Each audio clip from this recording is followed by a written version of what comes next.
Muy buenas tardes, hermanos.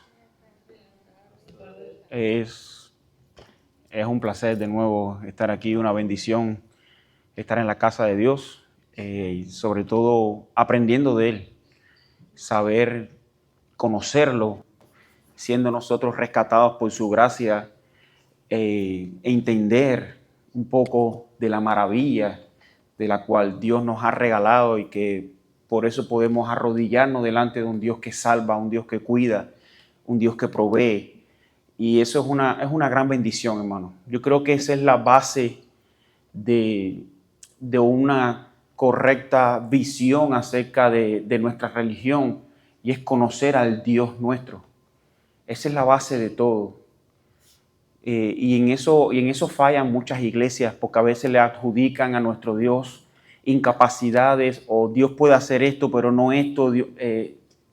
Dios es soberano. Y creo que esa es una doctrina, después de la línea que hemos venido viendo después de las Sagradas Escrituras, sabiendo de que podemos confiar en el Dios que podemos leer, que podemos entender en su palabra. Venir con la doctrina de Dios y la Santa Trinidad es algo maravilloso, porque podemos ver el alcance de nuestro Dios y podemos conocer que no tenemos un Dios creado por nosotros mismos, sino es un Dios que es eterno, y en su eternidad a Dios le agradó poner nuestros nombres para ser salvos a su tiempo señalado y aceptado, pero a Él le ha dado ese placer ponernos en su lista de los salvados. Yo creo que cuando nosotros entendemos eso, solamente puede salir una sola palabra de nuestra boca, y es: Señor, gracias. Ese sentido de alabanza eterna, constante, de saber de que aunque estamos pasando por situaciones, Dios provee, Dios no nos deja solos. Y eso es parte de lo que, y eso da esa confianza, te lo da el estudio de Dios. Conocer no solo la doctrina, no solo la salvación, predestinación, iluminación, como vamos a estar viendo a lo largo de este libro, sino que también poder conocer el Dios que provee la salvación, el Dios que bendice, el Dios que salva. Es una gran bendición. Antes de comenzar, hermano, vamos a inclinar nuestros rostros buscando a nuestro Dios en oración para que nos ayude. Oremos. Señor y Padre, te damos gracias en esta hora. Gracias, Señor, porque tú antes de la fundación del mundo, Padre, creaste todas las cosas, Padre, planificaste todo, Señor, y nos incluiste en tu gloria, Señor, para tu gloria y por tu gloria. Todo apunta hacia ti, porque tú eres el creador, el sustentador, el que gobierna todas las cosas con tu poder, Señor.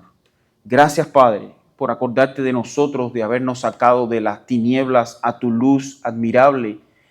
Y estas clases, Señor, que estamos dando, aprendiendo de ti, que nos preparen cada día más para confesar y expresar, que demos testimonio de ti a todo aquel, Dios mío, que venga o se acerque a nosotros, Señor.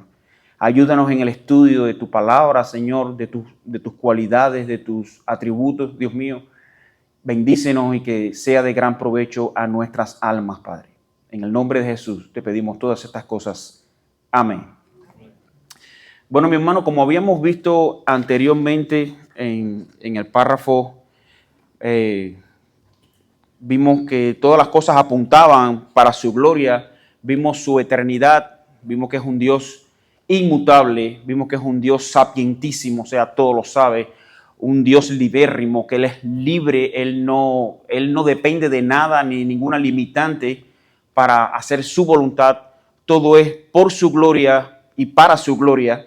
O sea, ahí estamos viendo un pequeño panorama de la grandeza de Dios. Es un Dios literalmente soberano. Y esa palabra, por eso, meditando yo en mi casa, veíamos que muchos gobiernos se atribuyen a veces que son países soberanos, no, esa soberanía no es algo, por ignorancia la aplican, por supuesto, pero no es una palabra que debería aplicarle nadie en esta tierra, porque eso solamente Dios, es una característica interna, particular de Dios. Él es soberano, Él hace todo cuanto quiere, cuando quiere, cuantas veces quiere y donde quiere. Eso se llama soberanía. Por eso adjudicarse ese título a cualquier persona, nación, país es un pecado. Eso es algo, estamos ofendiendo directamente a Dios con eso. Y eso como estudio, ¿no? Y como conocimiento general, me llama la atención porque ese tipo de palabras se usaba mucho en mi país hablando de los gobiernos, que ellos se creían que eran soberanos. Y la verdad que ahora entendiendo lo que es soberanía, es el todopoderoso, Él es el verdadero soberano, o sea, y que nosotros crecimos escuchando eso, o sea, pensamos que era algo bueno, y gracias a Dios que ahora nos abre el entendimiento y vemos hasta dónde llegaban esos políticos a decir cosas que realmente ofendían directamente a Dios. Entonces, pero bueno, eso lo da un estudio, eso es lo que le da, hermano, esa amplitud de mente nos lo da el estudio cuando nos acercamos a Dios y conocemos de su obra, de quién es Él. Hermanos, hoy empezaremos entonces, como habíamos visto en el primer párrafo que lo terminamos la clase pasada, entraremos lo que es en el segundo. Estamos en Dios y la Santa Trinidad y estaremos viendo el segundo párrafo que dice así: Dios, teniendo en sí mismo y de sí mismo toda vida, gloria, bondad y bienaventuranza, es el único todo suficiente en sí mismo y para sí mismo, no teniendo necesidad de ninguna de las criaturas que Él ha hecho, ni derivando ninguna gloria de ellas, sino manifestando solamente su propia gloria en ellas, por medio de ellas, hacia ellas y sobre ellas. Y me gustaría, por eso, he leído este pedazo para no irlo partiendo y quedarnos sin la idea completa. Me gusta primeramente abarcar todo lo que es la extensión del párrafo para tener una idea general y entonces después vamos lo que es a las particularidades. Vemos entonces, en la primera oración dice que Dios teniendo en sí mismo y de sí mismo toda vida. Y eso es algo que nos debe llenar de gozo, hermano. Porque vemos que primeramente Dios es el controlador de la vida. Y no es solamente el controlador, Él es vida. La diferencia entre Él y nosotros, aparte de la creación, es que nosotros somos almas vivientes. Dios puso aliento de vida en nosotros y por eso nosotros andamos. Ahora Él es espíritu vivificante. Aún no hay límites, aún en la muerte.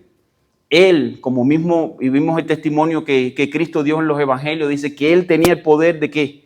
De poner su vida y volverla a tomar. Y eso habla mucho de la fe en quien la tenemos puesta. Es un Dios que podemos confiar nuestras vidas y así como testimonio nos dejó su resurrección.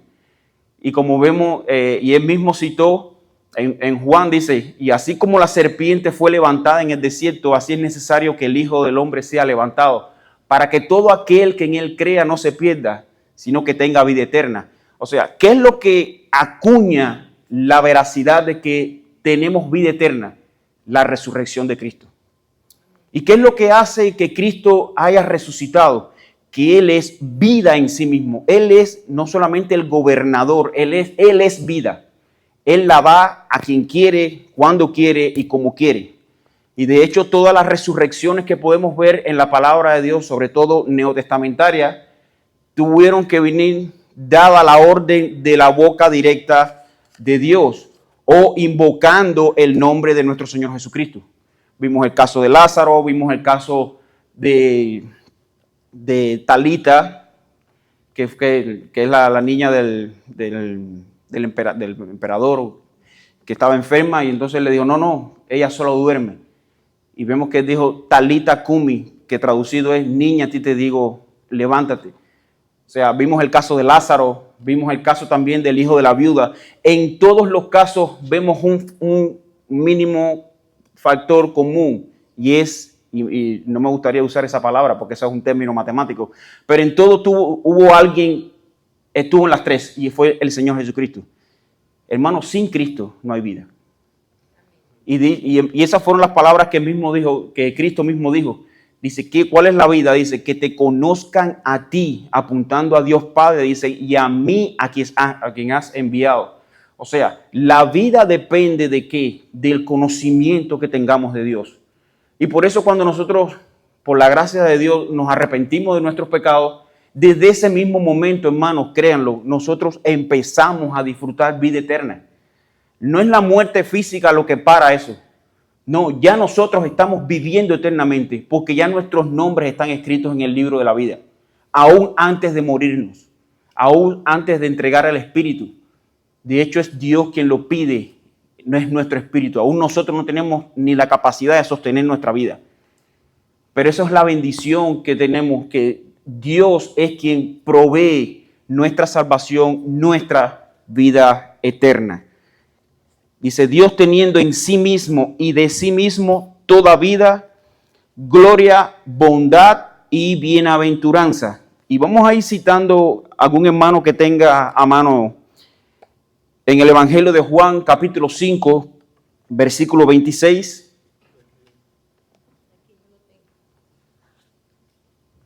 Lo tiene el hermano Belén.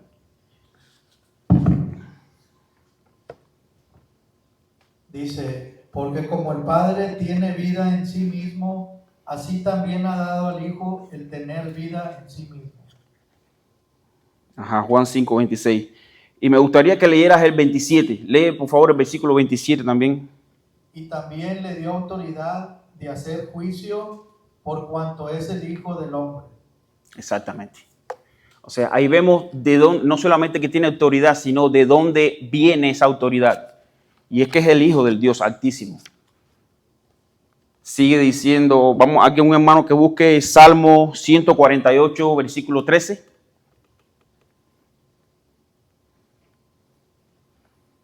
Aquí lo tengo yo. Dice, alaben el nombre de Jehová, porque solo su nombre es enaltecido. Su gloria es sobre tierra y cielos. Sí, exacto. Vemos la expansión de su poder, vemos la expansión de su autoridad. Y entonces aquí lo que estamos viendo es, en esta primera parte del párrafo 2, estamos viendo su total autoridad y ahora vamos a ver cómo él cómo se relaciona su gloria con el resto de las criaturas. Y sigue diciendo, entonces, en este párrafo dice, su bondad y bienaventuranza, dice, Él es el único, todo suficiente en sí mismo y para sí mismo, no teniendo necesidad de ninguna de las criaturas que Él ha hecho, ni derivando ninguna gloria de ella. Y esto es muy importante, hermano.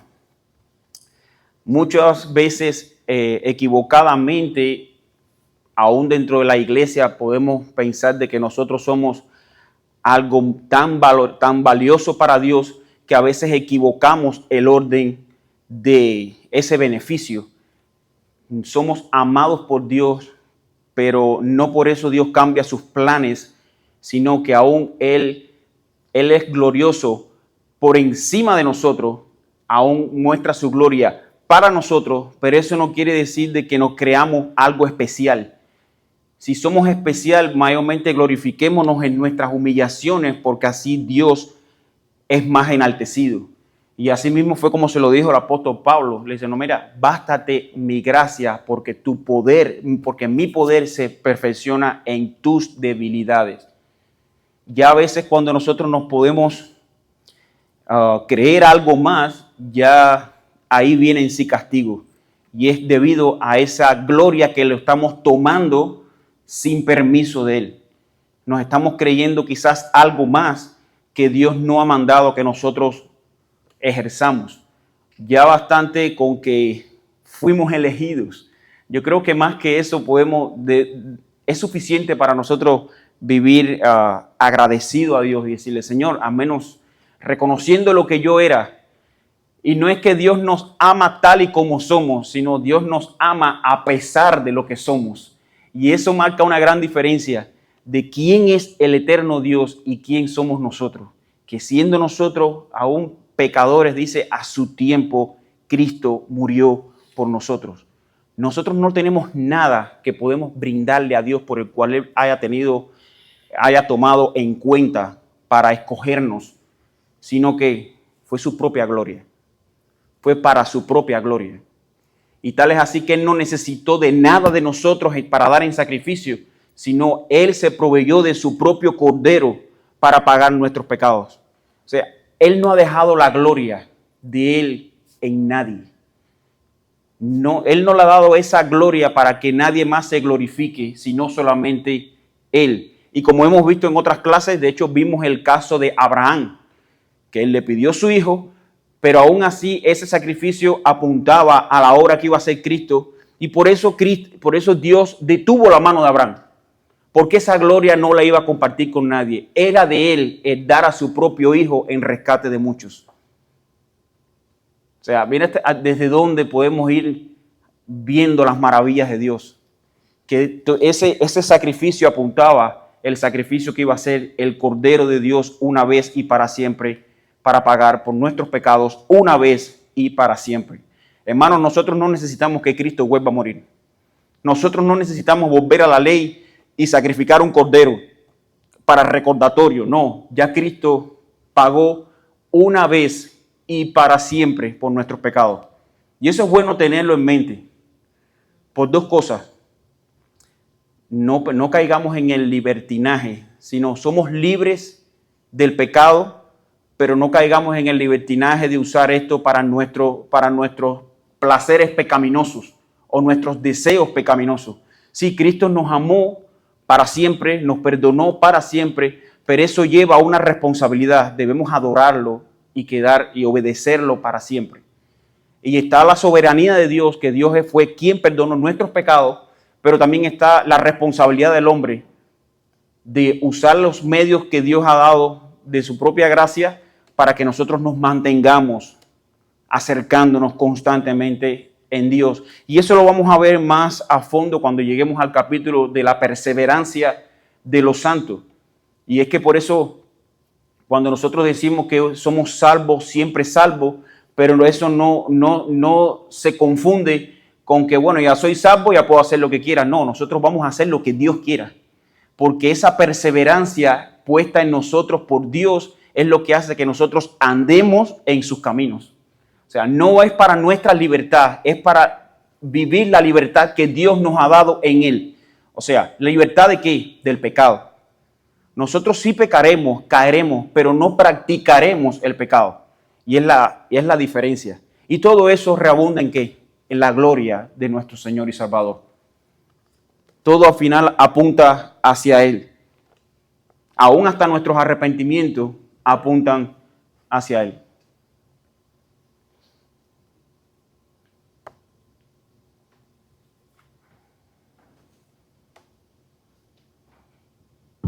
Ya, ahora sí. Sí, hermano, quería hacer un comentario sobre eso de, como yo personalmente, o sea, yo fui salvo porque creí lo que hizo Jesucristo en la cruz del Calvario, claro, por medio de la gracia de Dios. Exactamente. Pero ya al ser yo salvo, yo no me quedo con que, ok, ya soy salvo, gracias Señor, gracias, gloria a Dios, y ya.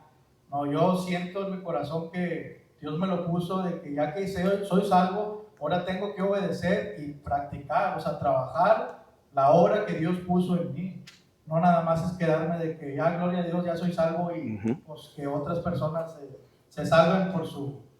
Nosotros nuestro deber es predicar el evangelio a toda criatura, a todas personas en todo rincón, y a Dios, nosotros poner la semillita y ya Dios va a germir el día que Dios quiera, y si no le plazca, no le va a plazcar, ¿sabes?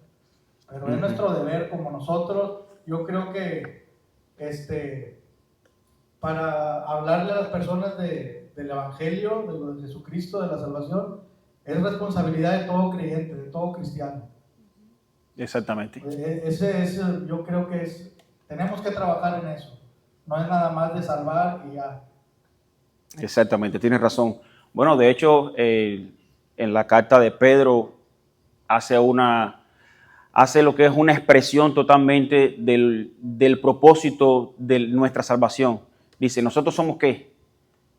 Real sacerdocio, linaje escogido, nación santa, pueblo adquirido por Dios, Pero el texto no se acaba ahí.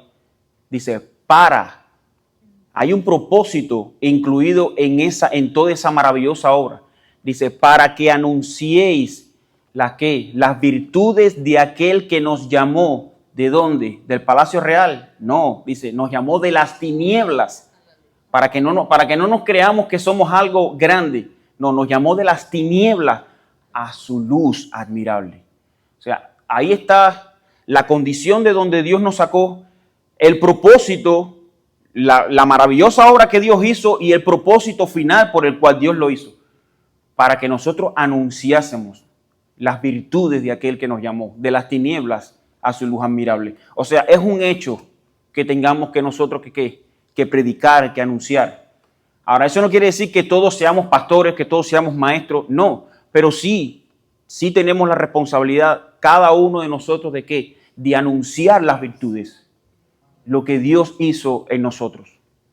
Sí, es una responsabilidad y una bendita responsabilidad. Entonces, seguimos, hermano. Dice, dice que en ninguna cosa, Él no tiene necesidad de ninguna de las criaturas que ha hecho, ni derivando ninguna gloria de ellas, sino manifestando solamente su propia gloria en ellas, por medio de ellas y hacia ellas y sobre ellas. O sea, vemos todo, es que Dios no negocia su gloria, o sea, Él la mueve a su antojo porque es para su propia gloria. Nosotros como creación somos para su gloria. Y es por eso que, y en eso radica realmente el pecado, que no le damos gloria a Dios. Si vemos en la culpabilidad del hombre, esa explicación inspirada por Dios que hace el apóstol Pablo, ¿cómo arranca ese capítulo? Dice, por cuanto el hombre dice, por cuanto no le dieron gloria a Dios, por cuanto no reconocieron a Dios ni le dieron gloria. Ahí esa es la raíz del problema. El pecado no es solamente lo que vemos que la gente sale mentirosa, asesina, etcétera, de toda una variedad de pecados. Eso simplemente es el fruto del pecado.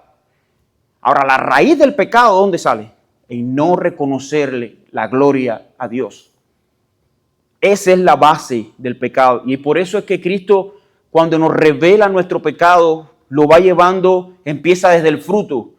Seremos mentirosos, habrá lujuria en nuestra vida, odio, pero Él va caminando, empieza a llegar a la rama, de la rama llega al tronco y el tronco llega a la raíz. ¿Cuál es la raíz del problema?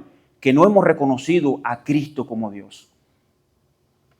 Y de ahí entonces es que sale el perdón. Dios lo saca, Dios nos perdona desde la raíz del pecado. Y es por eso que nos cambia nuestra naturaleza, nos cambia nuestro corazón de piedra, al cual no le entraba la verdad, y nos pone uno de carne, nos pone uno sensible a su palabra. Entonces que podemos entender y venir y decirle, Señor, reconociendo quién es Él, Señor, perdona mis pecados. O sea, ese perdón viene desde la misma raíz para que nosotros entendamos de dónde somos, qué cosas somos y lo que somos ahora estando bajo la gracia de Dios. Seguimos. Para su propia gloria, en ella, por medio de ellas y hacia ellas y sobre ellas. Él es la única fuente de todo ser, de quien por medio de quién, por medio de quién, por medio de quién. Esto es un poquito complicada aquí la lectura. Dice, Él es la única fuente de todo ser, ¿de quién? Por medio de quién y para quién son todas las cosas. Y vemos un segundo paralelismo de que todo apunta a Dios, de que todo apunta a su gloria, a su majestad. Entonces, dice, teniendo sobre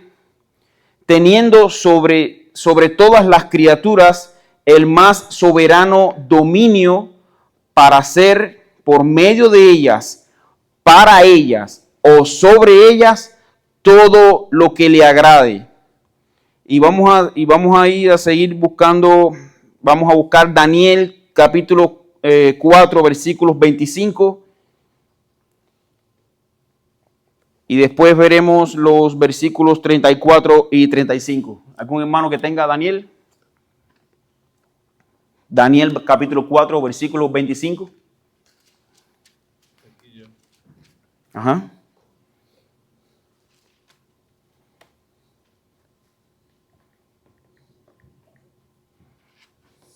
Será usted echado de entre los hombres, y su morada estará con las bestias del campo, y le darán hierba para comer como al ganado, y será empapado con el rocío del cielo. Y 7 años serán sobre usted hasta que reconozca que el Altísimo domina sobre el reino de los hombres y que lo da a quien le place. Ajá, ahí que, haz un stop ahí un momentico. Ahí que podemos ver. Y a veces nosotros tenemos que entender, hermanos, que sea el gobernante que tengamos, sea el poder que él se piensa que tenga, no tiene más poder solamente del que Dios ha delegado que él tenga. Nosotros podemos estar confiados en eso. Aunque el Señor nos manda a través del apóstol Pablo que oremos por nuestros gobernantes. Es algo legítimo, hermano. Tenemos que orar por nuestros gobernantes para poder vivir quieta y reposadamente en toda piedad y honestidad. Es un mandato. Debemos hacerlo como creyentes. Pero aún así, nada se escapa del gobierno de Dios. Y este gobernante en su momento fue el rey más poderoso de la época. Y aún mira en un momento, en un abrir y cerrar de ojos, cómo Dios lo convirtió en una bestia. O sea, para Dios no hay limitante, hermano. Y eso, ahí es donde radica la tranquilidad y nuestra fe. Que no estamos en que nos vamos a salvar solamente creyendo en Dios, pero yo tengo que hacer tales obras. No es por obra. No es 50-50, no es que Dios hizo el 60% y yo tengo que hacer el otro 40%. No. Dios lo hace todo y aún las obras que yo hago es porque Dios las puso de antemano para que anduviésemos en ellas. O sea, toda la gloria de Dios aún en nosotros, en nuestra salvación, está puesta por Él, para Él, sobre nosotros, pero para anunciar en nosotros su gloria. Y a veces a varios hermanos en otras iglesias yo le decía, ¿cómo se ve mejor a un doctor? Cuando ese doctor tú vas al médico con un dolor de cabeza, él te da una pastilla y tú te la tomas y se te quita el dolor de cabeza. O cuando vas con un dolor irresistible y ese dolor se te complica a punto de morir y ese mismo doctor es el cirujano especialista y va, te abre, te opera, te cose y tú te curas. ¿Con quién tú estás más agradecido? ¿Con el que te dio la pastilla o con el que tuvo esa destreza de sacar de ti ese mal? O sea, eso es lo que hace nuestro Dios. Dios no nos dio una pastilla para que nosotros, bueno, sí, Dios puede salvarnos, pero si yo no hago esta obra no me salvo. No. Dios nos da la pastilla, pero encima de eso va a nuestro interior y saca el pecado que está en nosotros. O sea, Dios nos limpia, nos esteriliza. Ese cáncer que nosotros tenemos que hace que nos alejemos de Dios desde el principio, ese es el que Dios extirpa por medio de la sangre de su Hijo. O sea, es glorioso en todo momento nuestro Dios. Hermano, las obras son el fruto de la salvación. Sí. De hecho, en esta mañana, eso fue un tema que estaba hablando el predicador en el sermón de IBSJ. Y él decía de que la fe, cómo nosotros podemos ver si nuestra fe es la correcta por nuestras obras. Pero nuestras obras hacen como vamos a hacer, no nuestras obras, sino las obras que Dios puso de antemano. Y solamente esas obras las podemos hacer por la fe que tenemos en nosotros, que es la fe que Dios pone de Él en nosotros. O sea, son dos cosas que van unidas. Es la soberanía de Dios, está su gracia, pero está la responsabilidad del hombre, que aún con la fe de Cristo vamos a hacer lo que Dios quiere que nosotros hagamos. Pero sí, vamos a hacer.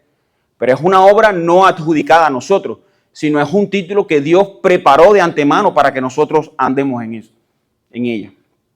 Y esas son las obras que a Él le agradan. Exacto. Es que de hecho, sí, son las únicas obras que a Él le agradan, porque no hay una obra en nosotros de la cual Dios, que salga directamente de nosotros, que pueda agradar a Dios. De hecho, en el Génesis, ¿Qué fue lo que dijo? Es que, dice, yo no contenderé más con el espíritu del hombre. Dice, ¿por qué? Porque los designios y los pensamientos del hombre son de continuo solamente al mal. O sea, la mejor obra que nosotros podamos hacer viene cargada de pecado. O sea, es imposible nosotros por nuestras obras poder agradar a Dios, mucho menos salvarnos. Por eso es que necesitábamos imperiosamente de un Salvador. Uno que fuera 100% hombre, pero que fuera directamente salido de Dios. Por eso no había otro mediador. Y ese es otro capítulo que veremos más adelante en la confesión de fe. Cristo el mediador. Ahí vemos. Y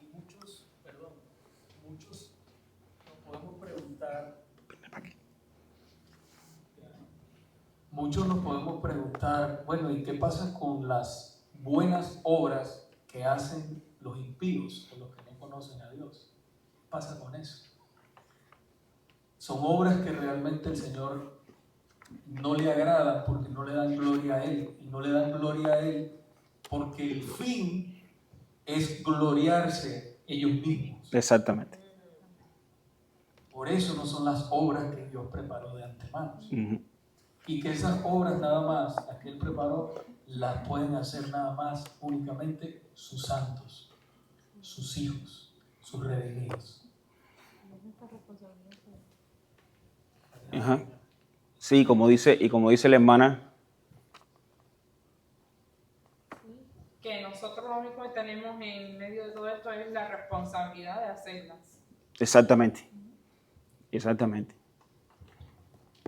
Entonces, seguimos. Gracias, hermano, por los comentarios. De verdad que esto es muy importante. No se callen. Este es el momento que podemos sacar a la luz todas las dudas que tengamos y los comentarios, que esto ayuda a que realmente uno entender de que se entiende lo que estamos hablando, hermano. Y no es nuestras palabras, sino es las doctrinas bíblicas. Y son doctrinas importantes, como dije al principio. Estamos conociendo directamente quién es Dios. Entonces, es bueno entender al Dios que tenemos. Esa es la base de nuestra fe. Si alguien pudiera preguntarnos, bueno, ¿en qué tú crees? Bueno, sí, yo creo en Dios. Pero eso lo dice todo el mundo. Pero ahora, en el Dios que, bueno, es un Dios trino que se manifiesta en tres personas, pero sigue siendo la misma sustancia. Es un misterio maravilloso. Ya entrar en más detalle, como dije en la otra clase, yo no me atrevería a explicar claramente la función de cada cual, aunque hay versículos que te arroja un poco de luz, pero no es el propósito de Dios que tú sepas totalmente cómo funciona la Trinidad. El propósito de Dios es que tú sepas totalmente que a través de Cristo podemos ser salvados y que conozcas tu pecado, que es lo que lo aleja de Él. Ese es el verdadero propósito de las Escrituras, que conozcamos a ese Dios, que es toda justicia, toda ira, pero por medio de su Hijo aplicó todo amor y misericordia. Por eso es bueno conocer al Dios Trino. Es excelente que cada día conozcamos y nos acerquemos más a ese Dios. Seguimos, hermano. Entonces, dice, todas las cosas, estamos a partir del 22. Ajá, la siguiente diapositiva. Dice, para ellas y sobre ella y todo lo que le agrade. Dice, todas las cosas están al descubierto y desnudas ante sus ojos. Y alguien, hermano, que me busque los otros versículos, hermanos, que te dije que por favor que pararas ahí. Es el versículo 34 y 35 del mismo Daniel. Pero al fin de los días, yo, Nabucodonosor, alcé mis ojos al cielo y recobré mi razón, y bendije al Altísimo, y alabé y glorifiqué al que vive para siempre. Porque su dominio es un dominio eterno, y su reino permanece de generación en generación. Todos los habitantes de la tierra son considerados como nada. Para él actúa conforme a su voluntad en el ejército del cielo, y entre los habitantes de la tierra nadie puede detener su mano, ni decirle qué has hecho. Exactamente. Ahí vemos, o sea, que toda la gloria, todas las cosas que él hace, aún sus criaturas, funcionan para qué?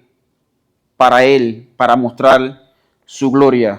En Hebreos capítulo 4, versículo 13, ahí tenemos un texto que nos puede apoyar a esta parte que estamos leyendo, donde dice que todas las cosas están al descubierto y desnudas ante sus ojos. Hebreos capítulo 4.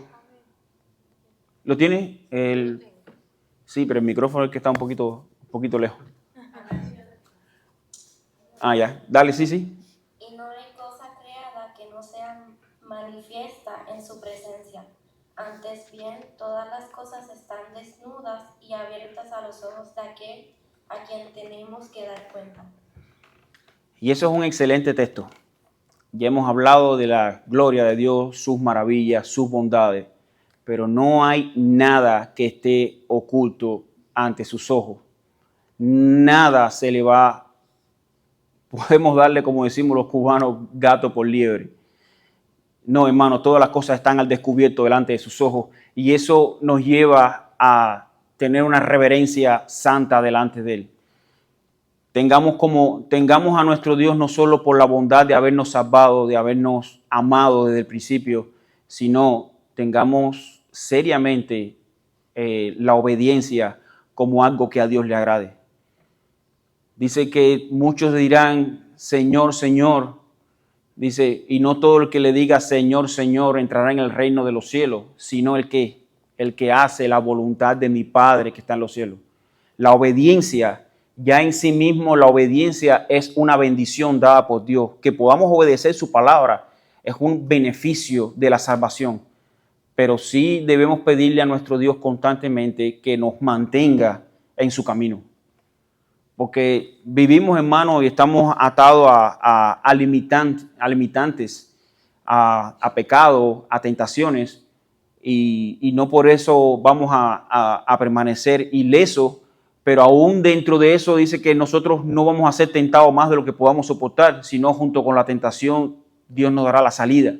Y es que no es que Dios nos meta en tentación, Dios no puede ser tentado, ni Él tienta a nadie, pero es por nuestros deseos pecaminosos que están en nosotros.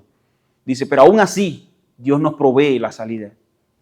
Entonces, estemos vigilantes, hermanos, como hijos de Dios, para evitar ofender a nuestro Dios deliberadamente. Aunque esos pecados ya han sido perdonados, pero mucho cuidado, porque en Hebreos dice,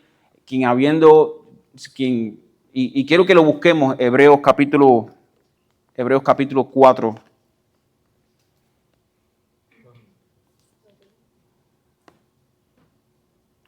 Vamos a buscar Hebreos.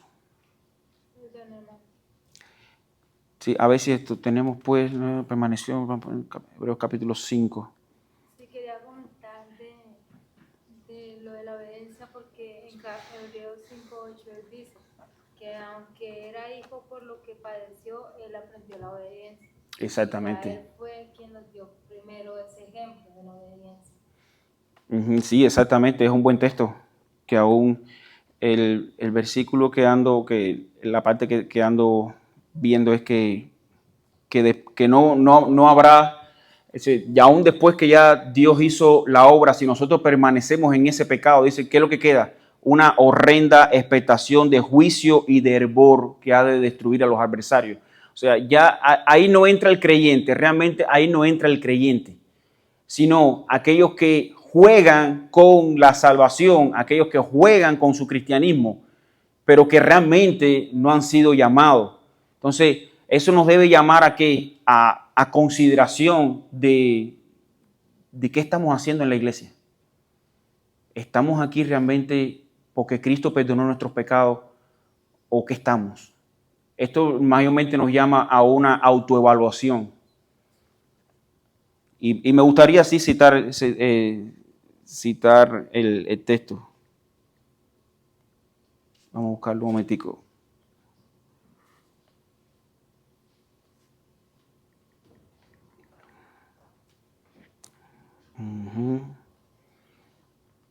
Es Hebreo.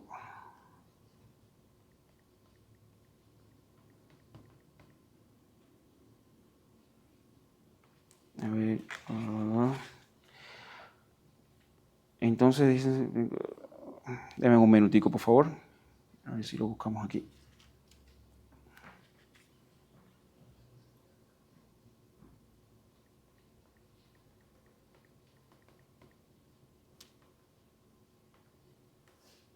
Hebreos 10, 27. Aquí lo tenemos. Vamos a buscar el versículo. Dice, porque si pecamos voluntariamente, es el versículo 26.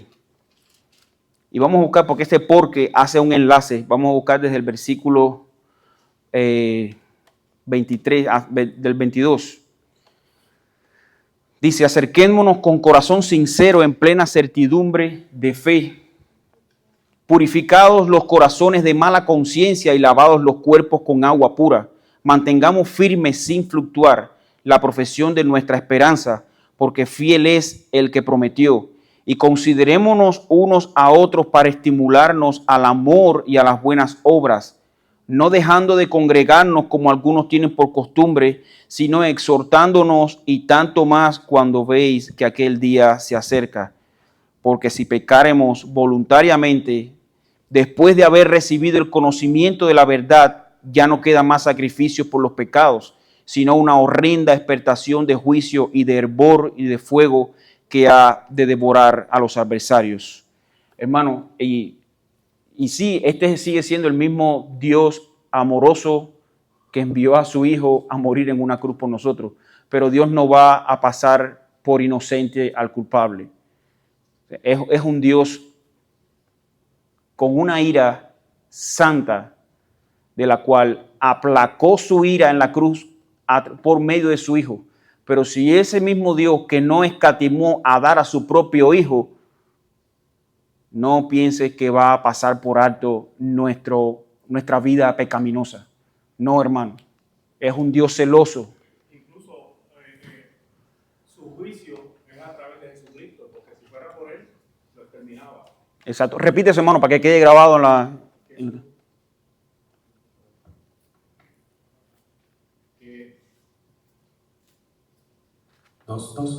Que su juicio es a través de Jesucristo, porque si fuera por él, estuviéramos exterminados totalmente. Exactamente, exactamente. Y es como dije, como hablamos en la otra clase, que en Cristo se juntaban los dos atributos de Dios. Y vemos esos dos caracteres de Dios. La total ira, donde Él puso todo el pecado de sus escogidos sobre su Hijo, pero vemos el completo amor, que Cristo murió para un propósito mucho mayor, que era para que sus elegidos fueran justificados. Pero ese perdón no pudo ser quitado por el sacrificio. O sea, ahí estaba la total ira, la total justicia y el total amor que dio a su propio Hijo. Dios no escatimó ningún presupuesto para salvarnos, hermano. Dios no se sentó a ver cuánto, si alcanzaba para la salvación o no, o esto vamos a dejarlo para más adelante. Porque no. Dios entregó lo más preciado de Él, que fue su Hijo, para pagar por nuestros pecados. Eso, hermanos, si se lo pueden etiquetear en su cerebro, sería de gran bendición, porque toda la obra de salvación radica en la obra que hizo Cristo en una cruz. En esas horas de su muerte, en esos 3 días de sepulcro, pero aún más en la resurrección, en la cual nos da testimonio de que es un Dios veraz, que promete, que cumple lo que promete. Y así entonces, como si miramos a Él, lo miramos como esa serpiente que fue levantada en el desierto, dice, así era necesario, para que todo aquel que en Él crea no se pierda, sino que tenga vida eterna. Hermano, nuestro Dios muestra toda su gloria, para que nosotros lo veamos, le glorifiquemos y estemos confiados de que ese mismo Dios, así como resucitó, resucitaremos todos aquellos que pongan su fe en Cristo. Y sí, es una obra que Dios puso en nosotros para que la hagamos. Nuestra fe debe ser ejercitada en Cristo. Nuestro llamado debe ser cumplido en Cristo. Somos limpiados, somos santificados, glorificados, justificados por la sangre de su Hijo Jesucristo. Ese es el Dios que tenemos, hermano. Cristo es el puente. Dice, sin Él no tenemos parte con Dios. Él es por Él es que tenemos salvación. Si Cristo se ha quitado, No tenemos. Por eso es que, como decíamos en la clase anterior, qué bueno que Cristo no se bajó de la cruz. Porque sin ese derramamiento de sangre no hubiera justificación de pecado. Cristo tenía que morir. Y por ende tenía que resucitar. Para que así, una vez a través de su muerte, nosotros también tengamos ese acceso libre. Dice que cuando Él murió, dice que el velo del templo, dice que fue rasgado. ¿Qué significaba ese velo? Era ese pase del lugar santo al lugar santísimo. Ya a través de Cristo ahora tenemos amplia entrada directa al Padre.